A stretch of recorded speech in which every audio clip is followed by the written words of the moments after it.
On a beautiful day, when the whole forest was bathed in brilliant golden sunlight, a little girl named Leah was playing a fun game with her friend, a brown bear.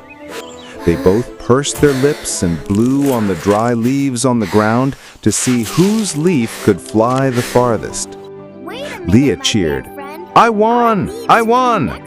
"Oh, wait a minute, my dear bear friend.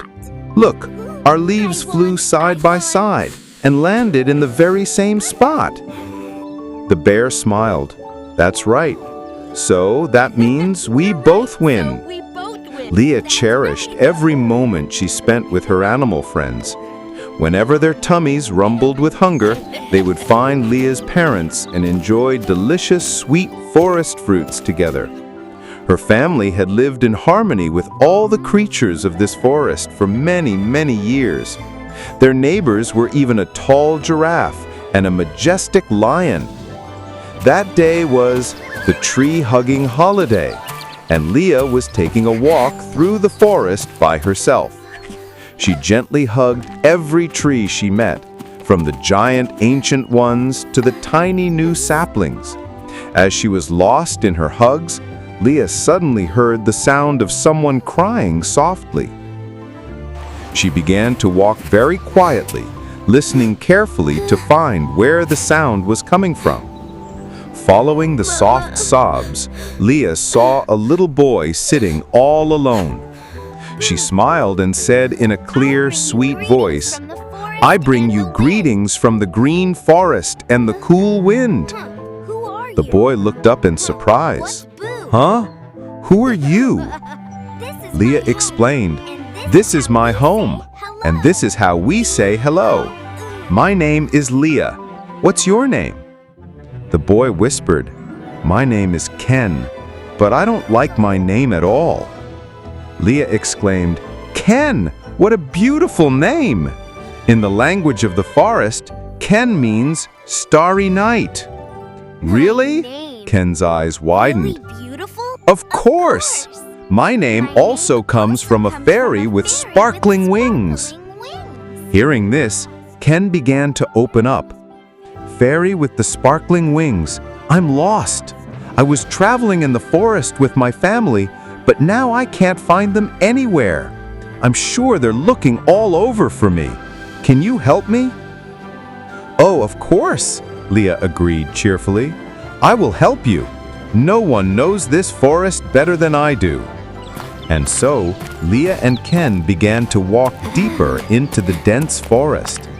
Ken asked in amazement, "How can you walk around barefoot like that? Don't your feet hurt?" Leah giggled. "Oh, are you talking about baka-bakas? My family, the children of the green forest, we don't wear baka-bakas on the tree-hugging holiday.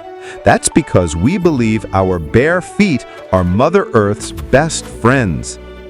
Baka-bakas, in the language of the forest, means shoes, little ones. Ken was very impressed by his new friend's life. He began to copy Leah, starting to hug the trees they passed. As they walked, a sleek black panther suddenly appeared right in front of them. Ken cried out in fear, "Ah! It's a panther! Run!" While Ken scrambled to climb a nearby tree in terror, Leah simply stood still and giggled. "What are you waiting for, Leah? Run, or it will catch us!" Ken shouted. But Leah calmly walked toward the panther. She whispered something in his ear, then gently hugged its neck and skillfully climbed onto its back. Ken couldn't believe what he was seeing. Leah turned and waved. "This is our friend Juno the panther. Juno will help us find your family faster, Ken." Ken shyly approached Juno. The friendly panther nuzzled its head against the boy's cheek as a greeting. "Whenever you want to stop, just shout Bakunda," Leah instructed. And so they both sat on Juno's back and they sped off as fast as the wind. The hats of the mushrooms along the path were flipped over by the breeze Juno created. As they were racing along, Leah's sharp ears suddenly caught a familiar tune. I hear a fi-fi, Leah said. We should slow down. Bakunda.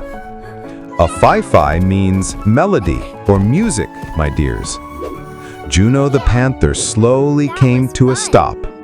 As Leah and Ken walked quietly, they saw a giant bear sitting and playing something with great concentration. Ken worried. That's a bear. But then he recognized the object in the bear's hands. No, that's my harmonica. It's in the bear's hands. He's playing music. I mean, a fi-fi. Ken said happily to Leah, "My family must be somewhere around here." Leah went up to the giant bear and asked where he had found the harmonica.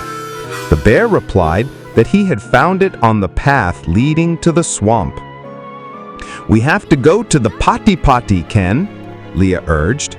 "Huh? What's a potty? Oh, you need to learn more of the forest language. A potty is a swamp." Leah and Ken quickly climbed back onto Juno's back and headed straight for the swamp. A moment later, Ken heard his parents' cries for help in the distance. "Help! Is anyone there? Please help us!" "That's my parents' voices. We have to hurry," Ken urged. Juno finally brought them to the edge of the swamp. Ken's parents were there, but they had sunk deep in the mud and couldn't get out on their own. "Dad! Mom!" Ken shouted. "Oh, Ken! Be careful, son!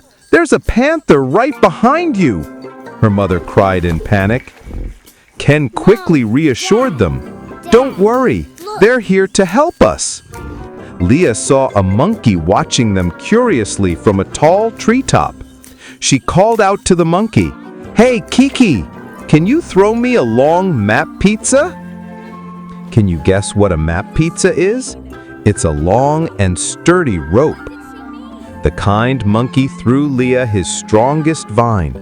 Leah, Ken, and Juno grabbed one end of the rope and threw the other end to Ken's parents. With all their might, they pulled together and finally rescued Ken's parents safely from the swamp. Ken immediately ran to hug his parents. He sobbed, "I was so scared I would never see you again." Watching Ken's family reunite, Leah felt happy too. Ken's father looked at her and asked his son, "Aren't you going to introduce us to your special new friend?" Ken answered proudly, "She is not strange, Dad. She is a fairy with sparkling wings, a kind friend to all animals, and she can even speak the language of the forest." Leah smiled politely. "It was very nice to meet you all. I hope we will meet again someday."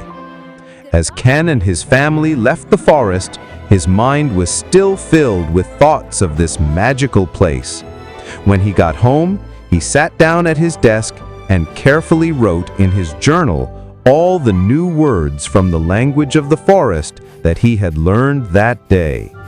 Ken understood that when you learn a new language, you also learn about a new life, a new world full of wonder and beauty.